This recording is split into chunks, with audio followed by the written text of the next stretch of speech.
Nandito kami ngayon ni Madam sa Marikina River Park. Magwo-walking lang kami dito. Magpapapawis lang ng konti at magbabawas ng timbang. Masarap talaga mag-walking at jogging dito sa Marikina River Park. Lalo na kapag umaga. Madami ka ditong makikitang nagwo-walking, jogging at biking. May shortcut din kasi dito papuntang Riverbanks Mall. Madami ding nagpipiknik dito. Lalong-lalo na kapag Sunday. Banding ng mga pamilya nila. Meron din ditong arkilahan ng mga bikes at madami din pala ditong mga kainan at mga bars. Meron ding mga live bands sa gabi. Kaya yung mga gustong mag-chill at mag-relax, punta lang kayo dito sa Marikina River Park. Medyo nagutom na kami ni Madam. Gusto sana namin kumain sa may Chinese resto. Kaya merong nakapagsabi sa amin na meron daw Chinese resto. At ito yung Grayson's Dim Sum and Noodles. Dito lang po yan sa may JP Rizal Street, Barangay Santa Elena, Marikina City. Halos likod lang siya ng Marikina River Park. Kaya madali lang siyang hanapin. Tara mga karepaps, pasukin natin ang Grayson's Dim Sum and Noodles. At i-check na din natin kung ano yung pinakamasarap nilang pagkain. Madami din pala silang ino-offer na mga pagkain. At kitang-kita nyo din kung paano nila niluluto. Nagre-range lang pala ng 85 pesos to 140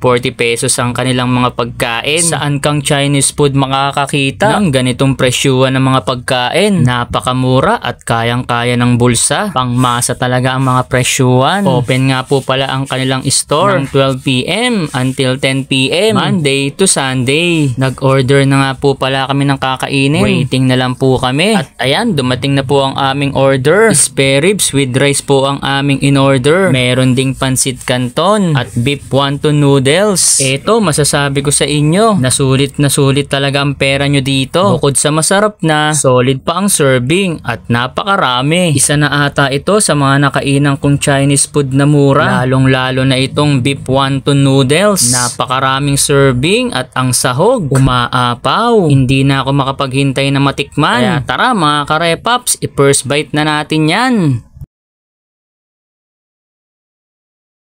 Masarap ang kanilang beef wonton noodles. Tikman naman natin ang kanilang siomai. Masarap din ang kanilang siomai. Siksik na siksik ang laman. Kakaiba din ang pansit canton nila. Sineserve na nila ng nasa kawali. Tikman na din natin ang kanilang pansit canton. Napakasarap ng kanilang pansit canton at napakalinamnam. At ang serving napakarami. Nasa 2 to 3 packs ang pwedeng kumain ito. Kaya sulit na sulit talagang kumain dito sa Grayson's Dim Sum and Noodles. Visit na lang po kayo dito mga karepaps. At dito ko na din tatapusin ng vlog ko. And don't forget to follow, like, and share para lagi kayong updated sa lahat ng mga ina-upload kong mga videos. Maraming salamat sa panonood. Ingat!